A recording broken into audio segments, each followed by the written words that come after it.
Welcome to a new episode of the Red Devils Corner Kick Podcast, a fan podcast dedicated to Manchester United Football Club.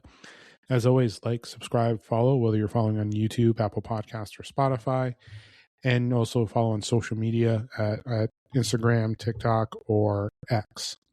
It is Wednesday, or not Wednesday. It's going to be Wednesday. It's Tuesday. Listen, we already know the news of the new interim manager, Michael Carrick, taking over. News of potential Bruno leaving. I saw reports today. Obviously, the news of the 58 and the protests coming up. Still, Ineos is trying to spin, Ineos, Wilcox, Barada, the Glazers, still trying to spin us trying to forget what's happened in the last week. We've seen it before. I mentioned, I've mentioned it before, where they have done this. I've done it on some social medias where they're just trying to forget or make us forget what is going on, try to ignore what's really happening as well. Listen, there's nothing, I have nothing against Carrick being like the ex-player that he is, the work that he's done as a manager, and then coming in, being the interim and all that. He knows what is required and he knows what the situation is going on. My problem is, obviously, with everything going on is, well, we know things aren't working out. Right now, we are still dealing with the, how do I say it, the backlash, the fallout of Ruben Amorim being sacked. We are now seeing medias, Sky, BBC, talking about how things are, like the ownership and everything are working out. So we're seeing the media starting to speak up about it. The one thing too is not many fan channels are talking about the ownership. They're talking about Michael Carrick, potential managers. No manager is going to come to Man United if they're not in control. And they're listing all these people: Enrique, Ancelotti, who else was there? Nagelsmann, Tuchel. There's a rumor of, what's his name? I just saw it. Not Potter. It will come to me. Former England manager, Gareth Southgate. There we go. There's talks about him. I know Ineos fancied him at one point and everything going on, even before Ten Hag was sacked, even in the midsummer. Obviously, we know the story already. The manager, whoever comes, has to be a puppet. That's basically what it is. It's a yes person job. Yes, I'll do this. Yes, I'll do that. And again, Carrick is in a tough spot because he's coming in. He's hoping that the players can turn it around. Wilcox apparently went to training on Monday and said Champions League is now required. Well, no fucking shit. We've been requiring for Europe, and we were aiming for Champions League. We were 3 points out of being tied for Champions League, 4 points of actually going into Champions League before your ego and your owner, our owner, Ineos, your boss, Sir Jim, and Omar Barada, couldn't take the truth. You got called out and you sacked him.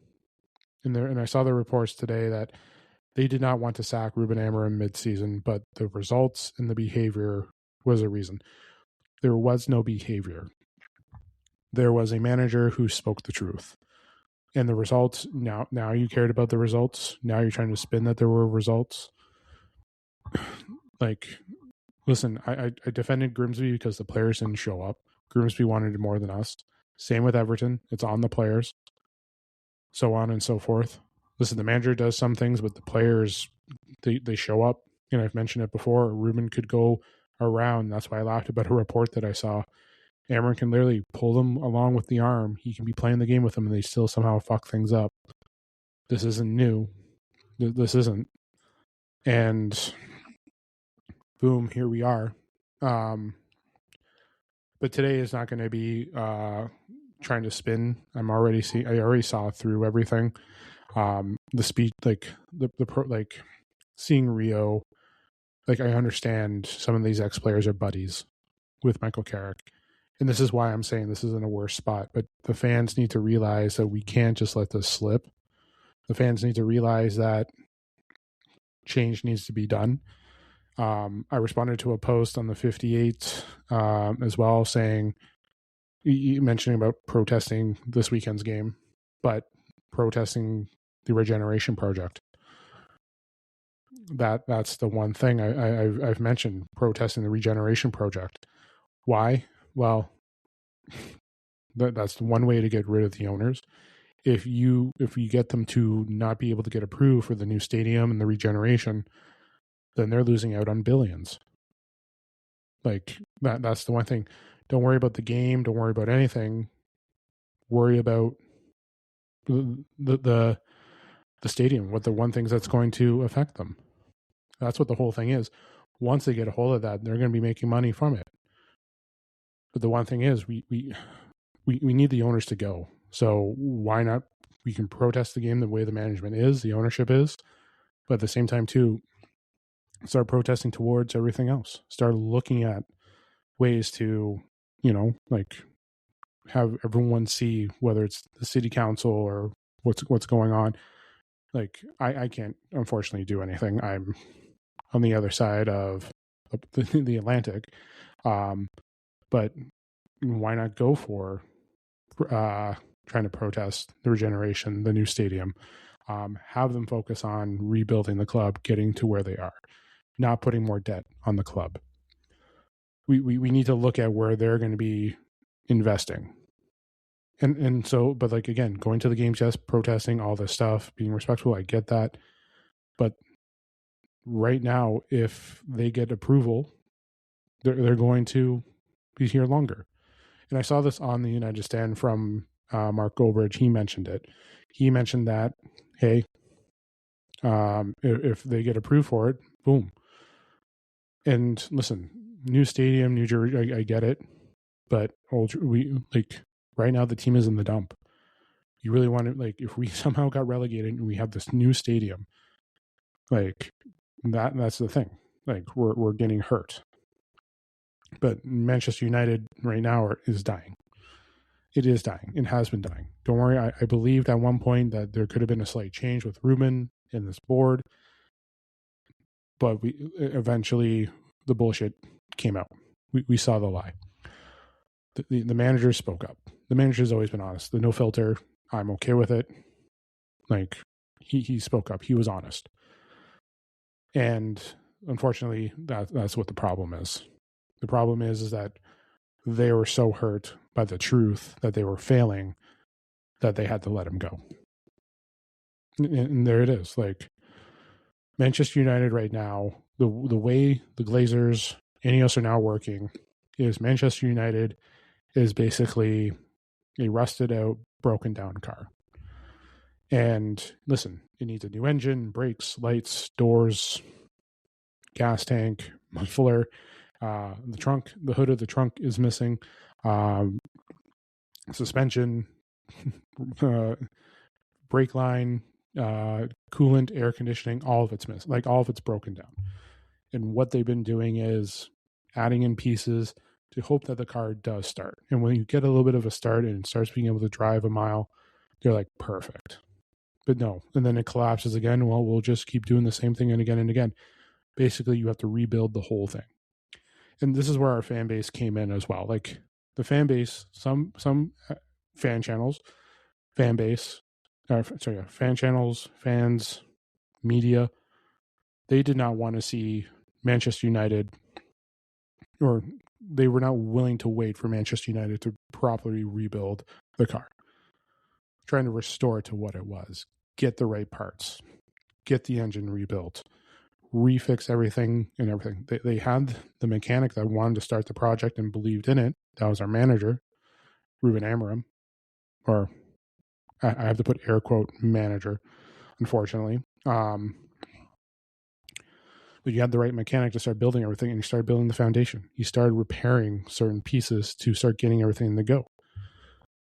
And unfortunately, the board, the ownership, didn't want to give any funds. They didn't want to help get those right pieces to get the car back up. Let's say you're restoring a 65 Mustang. You're trying to rebuild everything. Trying to get the right color. Like, everything's got to be, the doors got to be fixed. The interior, everything's got to be rebuilt. But it's got to take time. Piece by piece. People wanted results. They wanted us now to do everything. They wanted us to dominate games because of the title. We are Manchester United. We have not been Manchester United for a while. We haven't been. And I get it. Like, I've mentioned it on episodes before. I jumped on with the bandwagon. When the club was there, when I was young, when I first went to England, and I jumped on. I saw the Beckham jersey, got it, still have it, but I was part of the bandwagon. I would let people know I was Manchester United. I knew the rosters, but committed to like other fans were, no, I was not where that is. But now I'm familiar with sports too. Sports is my background. But growing up enough, watching, like, as much as there are glory days, there are every sports team, so majority of sports teams have glory days. Montreal Canadiens back in the day, the Leafs have at their point, the Yankees, Red Sox have had their moments. Looking at the Pittsburgh Steelers, the Patriots, they've all had glory days. The Cowboys, they've all had those days. Man United, Liverpool did back before the Premier League started. Arsenal as well. There were many teams that were just dominant. Everyone had their glory days. Everyone has. The question is, can you get yourselves back to those days? And it takes time. It takes a rebuild. And as much as I can talk about those days of all those championships and everything won for those sports teams, that doesn't do anything for today. It doesn't. What was it? Paul Emerson talked about they're stuck 20 years ago. Ronaldo, Rooney, so on and so forth, that they're not the same Manchester United that they were. And he's not wrong. For what? We're going on 14 years, 14 seasons since we won a Prem. Like, what do you expect? Have you expected us to be like, well, that Champions League that we won really got us to, that 0-0 draw against Burnley today? Like, for fuck's sakes. Like, the history of the club is always going to be there. And you can always learn from the history of the club. But Man United need to evolve. Unfortunately, the owners need to go. Wilcox and Barada, I would like them to leave.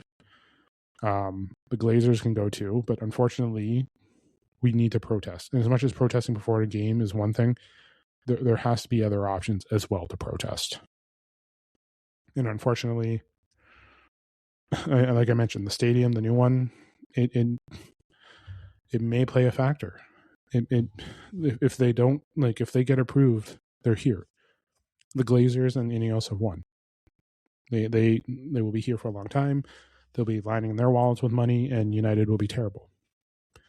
As I've said before, and I said it again, we are the biggest commercial club in the world. We are not the biggest club in the world. We try to think that we're Real Madrid, but we haven't done anything.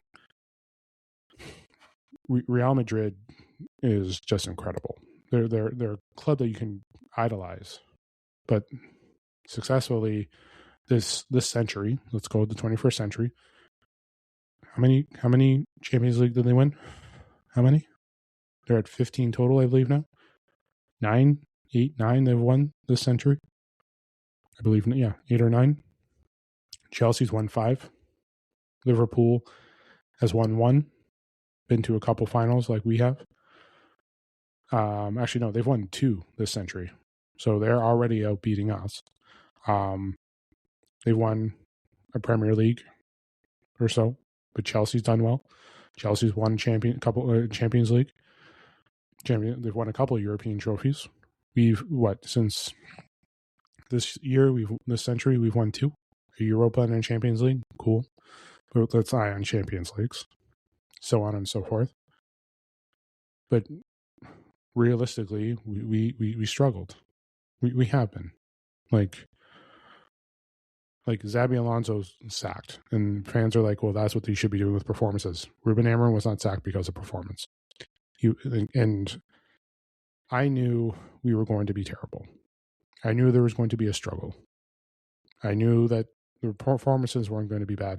I knew the players will sometimes not show up.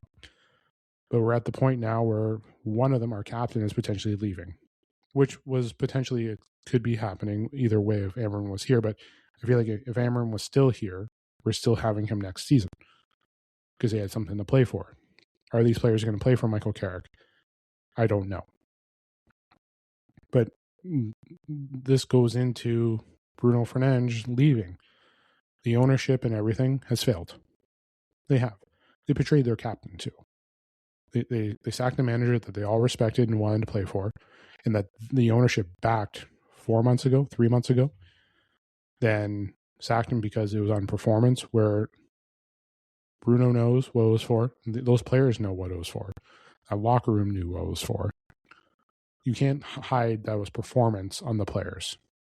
The one thing, too, is I would like to have is the backing of the players. But unfortunately, I know Bruno's quote-unquote account was hacked, apparently, stating, let's get rid of Ineos. But realistically, we have to look at what we have here. Like, there is an issue. We don't have the player support. Kobe Mainu may still want to go, depending on whoever the manager is.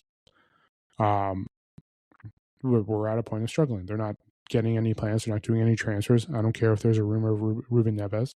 Heard this song before. We heard it back in December, 2 days before Ruben Amorim was sacked. We know the connections there. We know that it's, yeah. I've said it before and I'll say it again. Every time we have a link, I'm not going to believe it until I see them with the social media team signing that contract.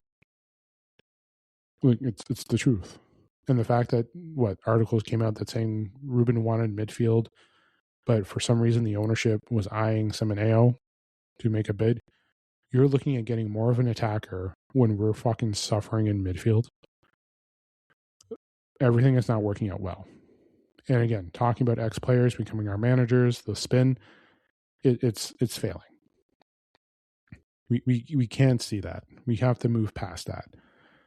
United we're not winning the Prem in 2028. That's gone. That was gone when you sacked Ruben Amorim. It's the truth. That was gone the day that you sacked Ruben. And unfortunately, there's no way.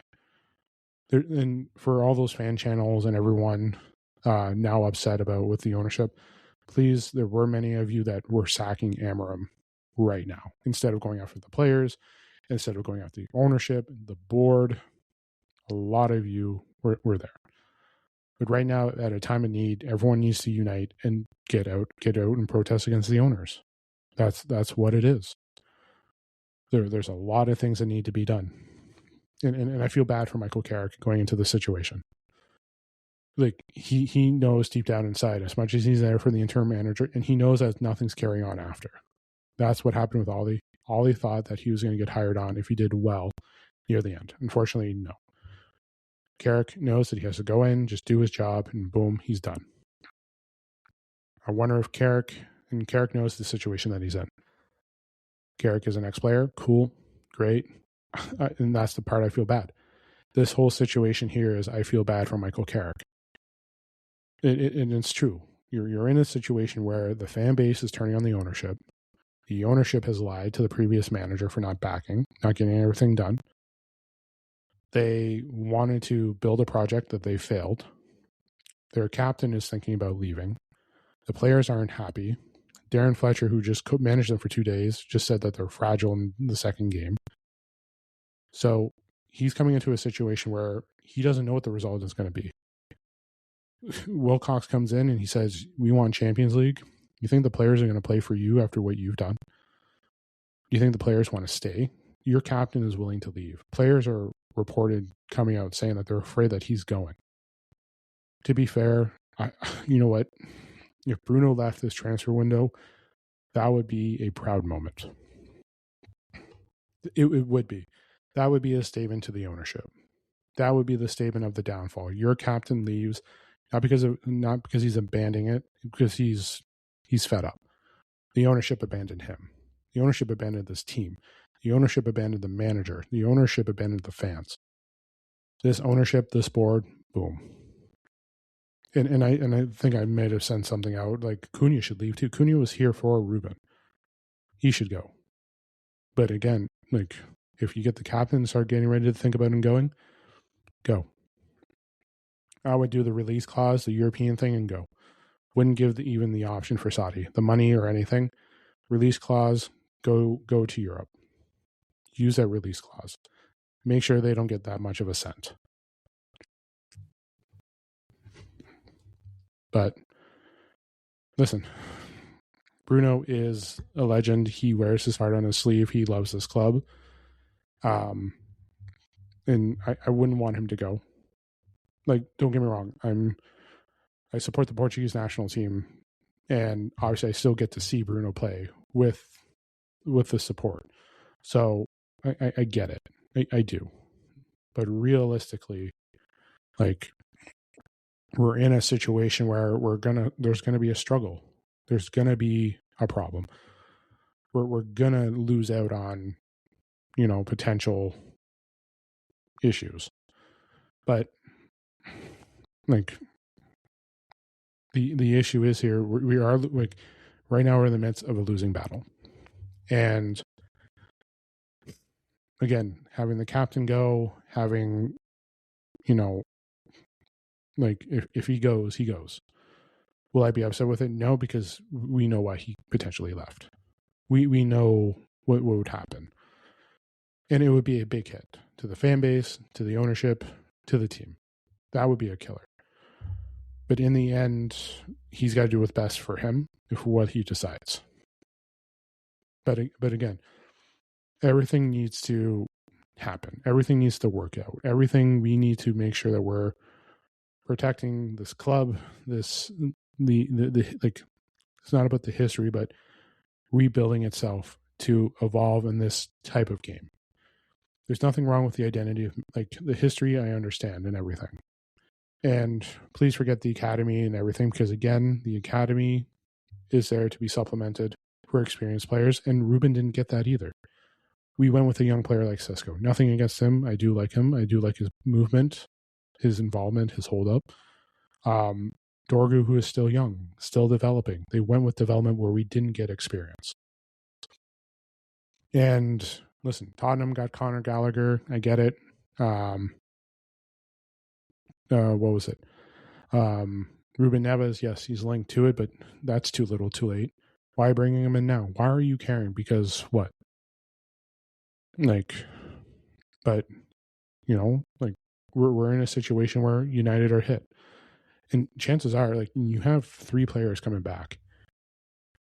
Ahmad, Mbuemo, Mazraoui, they're coming back too. So not only that, we're playing less games now. We're out of another cup. We're only playing Prem. I don't care about friendlies, but we're in that situation. The players aren't going to care about those friendlies when they play, by the way. Some of them are going to be off on international duty or so on and so forth, but, like, we're at a point where now it's just a Prem. Straight on forward. Last year we were in Europe. But listen, we Amram, I believe, would have won some of these games. I believe the attacking on Burnley, he probably would have good chance win that. Chances are we're beating Brighton too. But everyone's like, oh, Darren Fletcher's like, oh, the team is fragile. No shit. A week ago they sacked their manager. A manager that they trusted, that they believed that was being backed by Sir Jim in this board. So, but listen, in the end, the fan base needs to unite. The fan channels need to unite. We need to talk about, the ownership. We need to work a way to get things going again.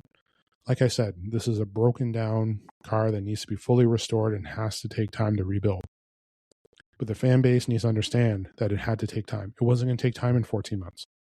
The fan base needs to understand that we had to still wait for players, that the results were going to be affected. We all knew that it was going to take time. We all did. And the players were buying in. The players were. Bruno talked about it last year in a press conference about, Amarim and everything. He knew that he was the right guy. He related to the players. But if I'm players like Bruno, and I think it's time to go, why not just go now? Why not just leave? Let players that need minutes to go. So, but the report is there. There is that fear and everything, and I get it. And would I be upset with him going? No, because we would know why he's going. So, Man United, and I've said it before, I don't think we're going to get Europe. I don't even think we're going to get Champions League. The reason why is the struggle. We're going to be. We're going to be competing against teams. There are going to be teams that are going to be better. Plus the mood and another manager. This is our third manager in a week. This is a repeat of last year, ladies and gentlemen. Ten Hag, Amarim, Ruud. Those are our three. Sorry, I didn't put them in chronological order. Ten Hag, Ruud, and then Amarim. But it's the same thing again. Here we are. History repeated itself with Manchester United. So we have to get the Glazers and Ineos out. So, but yeah, I'm going to leave it there. Again, listen, there's nothing wrong with Carrick. And listen, I'm not doing this or that. And I've mentioned it before. I feel bad for Carrick coming into this situation. He's being used to cover up the mistakes. He's being used to spin that the Glazers and United are responding to history and ex-players and so on and so forth. We're listening to Sir Alex and all that stuff. They're listening to it. Unfortunately, he's in that situation. He knows that he's just the interim, that he's done at the end of the season.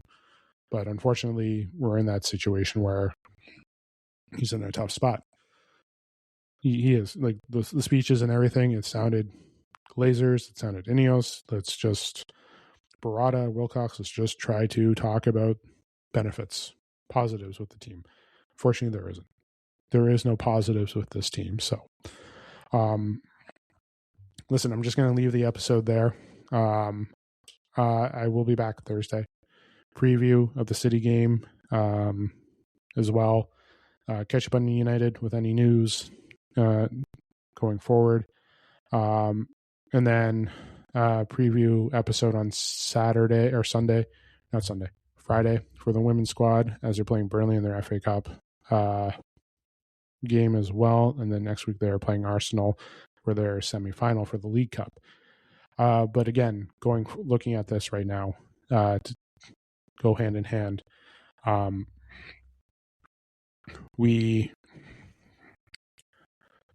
there's a lot of things that need to be done.